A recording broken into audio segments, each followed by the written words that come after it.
All right, so we're checking out this Goldenmate UPS. This is an updated version for 2025. I did a review on the previous version from last year, the 2024 version.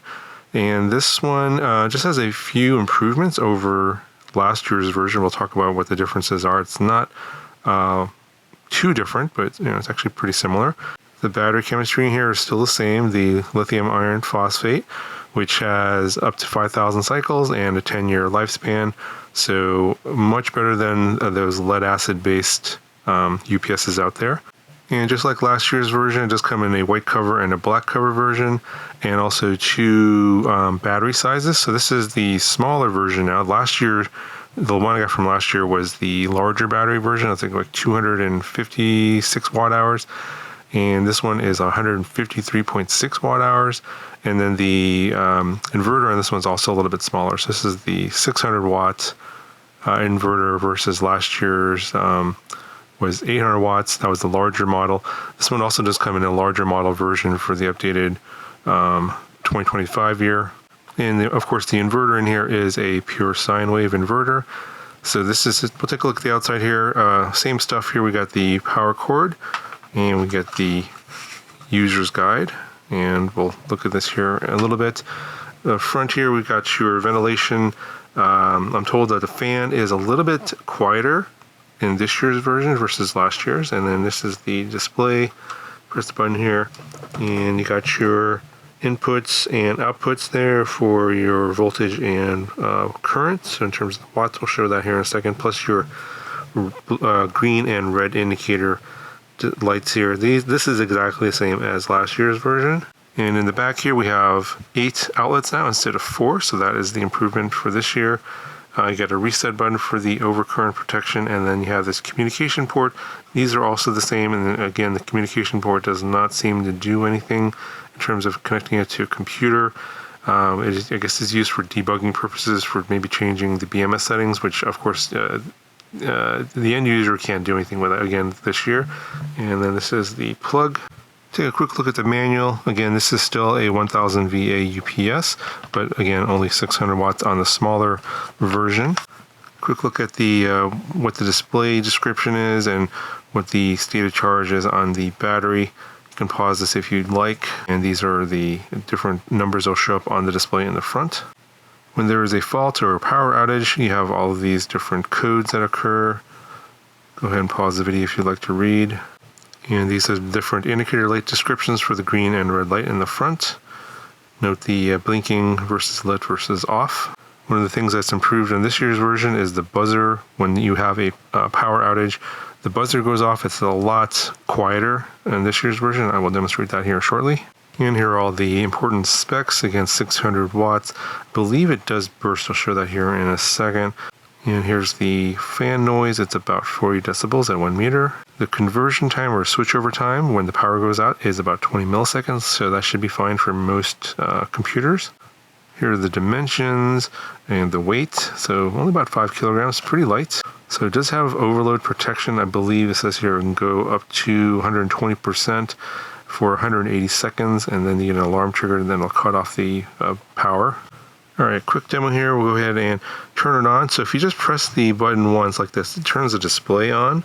And you can see here that we're not quite at 100%. If you long press this for 3 seconds, the power button, it'll actually turn the power station on. I don't have it plugged in currently. Here we go. And we got that beep.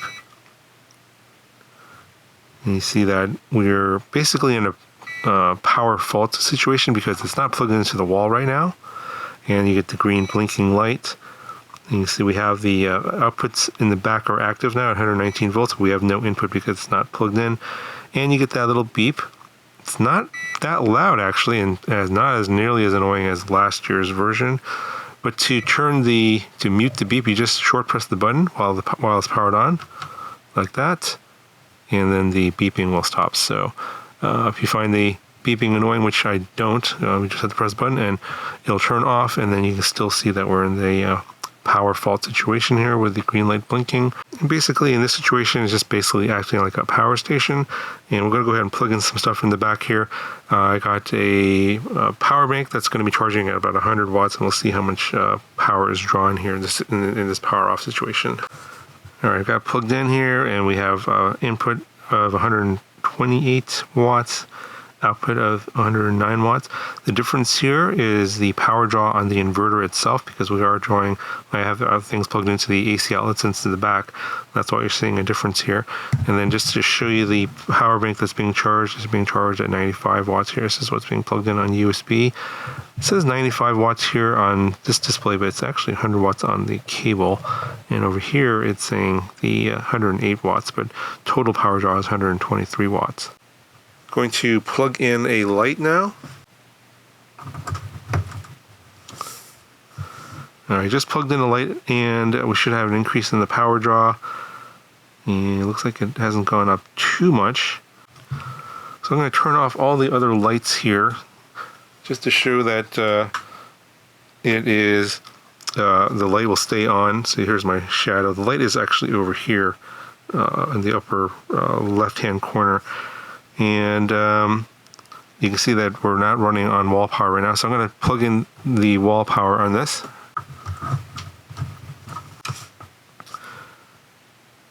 All right, so now we got AC power now plugged into the back, 114 volts, 114 volts out.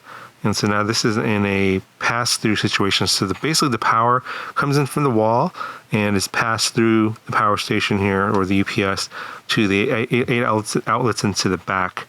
And right now the light and the power bank that's being charged at these rates here, 131 watts, 114 watts total, is running off of basically the wall outlet. And so we're going to test the switchover time here, which you won't see any change in the light here because it's 20 milliseconds. So we'll go ahead and unplug it in the back here. There we go, had a beep. And you can see there was the light didn't turn off here. There was basically no interruption.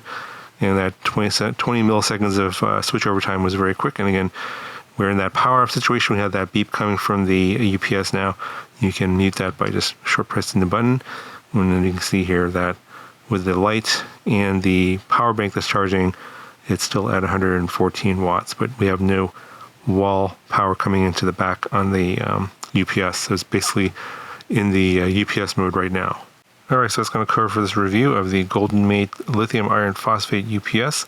Definitely something worth checking out if you have frequent power outages, and of course, these days with all the disasters occurring all around the world, you never know when you might need something like this, where it's going to protect you from those power outages that you're going to have random loss of data if you're using a computer, for example. I think that's where this is going to be most valuable. And yeah, link will be down in the video description if you guys want to check it out. That'll do it for this video. I'll talk to you guys in the next one.